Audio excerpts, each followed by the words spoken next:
What if I told you that the FBI just confirmed what many suspected, that Donald Trump's name is in the Epstein files?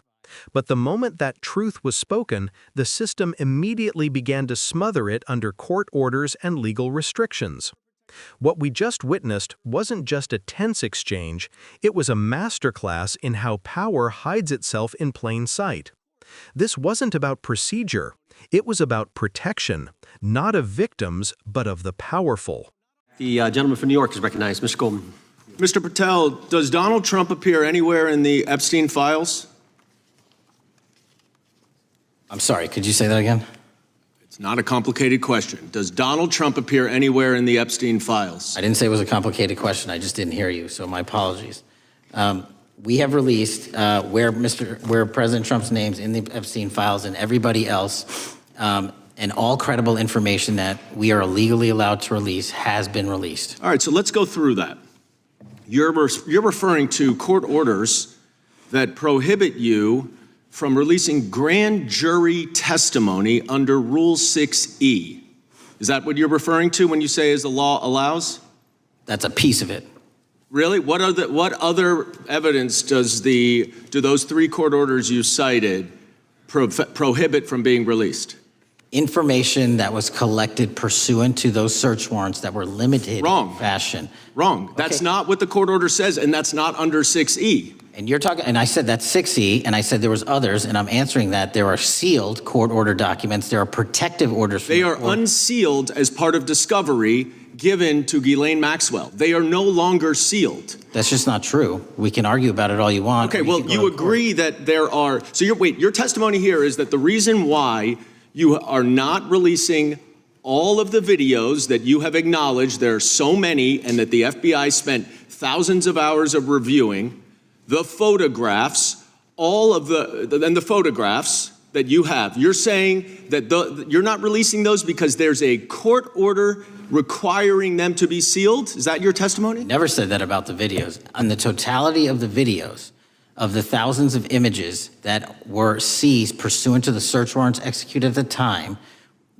the overwhelming majority of that video is pornographic material that was downloaded from the internet and child sexual abuse material. We will never release that. Well, as you should not release the victims, but if there are videos that relate to others who Epstein trafficked to, such as maybe Prince Andrew, or photographs, that you have total control to release. Yes, and if it exists... And so why haven't you released it? Why are you supposing that that is a fact when in fact it is false? Are you saying that you're saying that none of the videos relate to anything relevant to the Jeffrey Epstein trafficking ring? Every single video that we have collected pursuant to the prior search warrants has been examined for the last 10 years. And every single video has been utilized for whatever prosecutions were able to be legally brought. I'm not asking about prosecutions. I'm asking about why you aren't releasing the full Epstein files, including the names of people who were involved in the sex ring that you promised to do before you became FBI director. I just told you, I'm not going to release downloaded porn of I'm not asking about that. Fine. I'm asking about all the other files. What other videos? Tell me.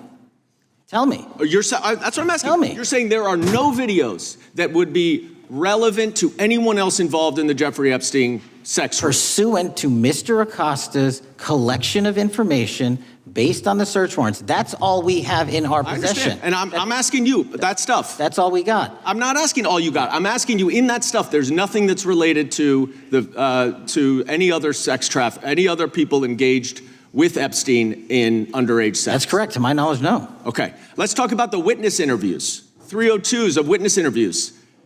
Those are not subject to the court order. Those are not subject to any fictional sealed order for a search warrant. Why aren't you releasing those with the redacted names of the victims?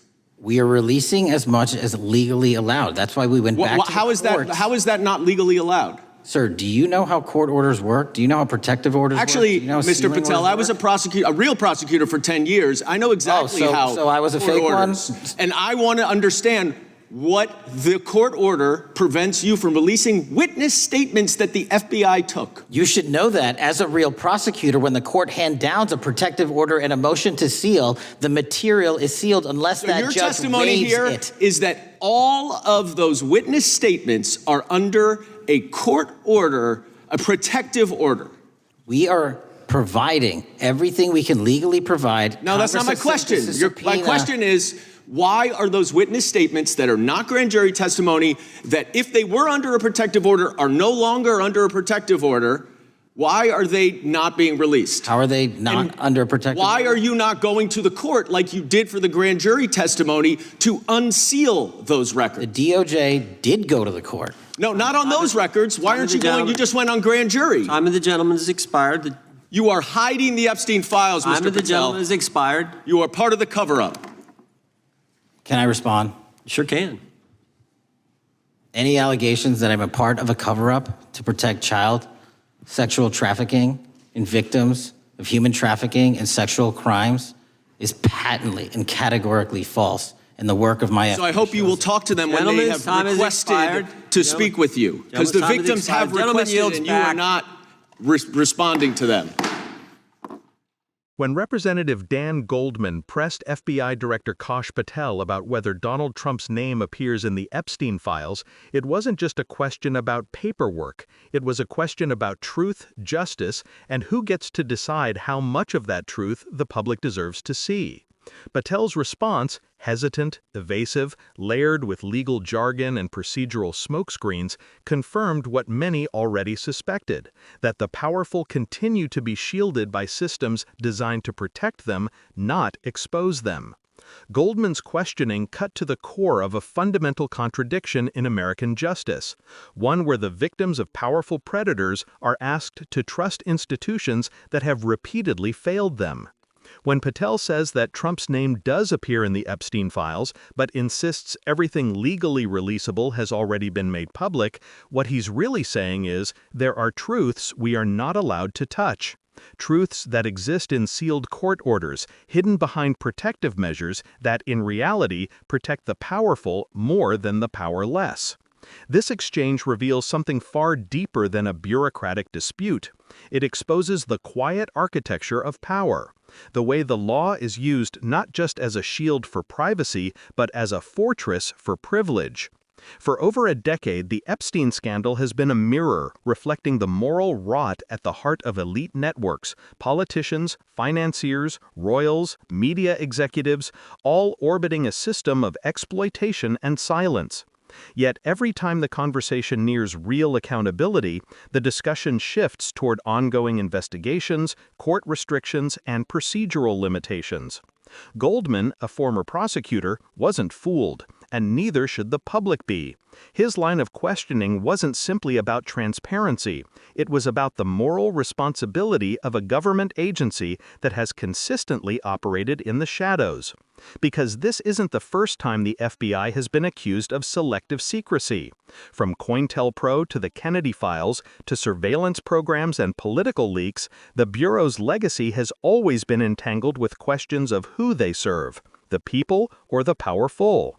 And when Patel insists that the withheld materials are mostly pornographic content or child sexual abuse material that can never be released, he's partially right. Those must never be made public.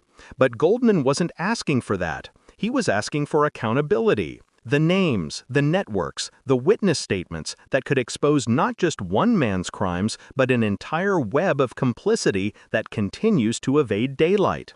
The tragedy here is that the Epstein scandal, like so many others, has been reduced to fragments of celebrity gossip rather than a full reckoning with systemic exploitation. The victims, many of whom have spent years seeking acknowledgement, are now forced to watch as government officials debate the legality of releasing files while their own suffering remains obscured behind sealed documents. This moment, this tense exchange between Goldman and Patel, should remind us that power protects itself with procedure. The question isn't whether Trump's name appears in the Epstein files. It's why, after all these years, the truth about those files still needs congressional intervention to see daylight. If justice truly mattered, those with the authority to reveal the truth would do so, not hide behind court orders they themselves could challenge. Because transparency is not a threat to justice, secrecy is. And that's the larger story here, a system that claims to be bound by law but functions according to hierarchy. The Epstein files are not just about crimes of exploitation, they are about the institutional cowardice that enables them. So when Patel says that's all we got, we should all be asking, who decided that's all we get? This is Left Lens, where we dig beyond the surface to expose the power structures shaping what you're allowed to know. If you want more unfiltered analysis that cuts through the noise, make sure you subscribe to Left Lens, because the truth doesn't hide, it's hidden.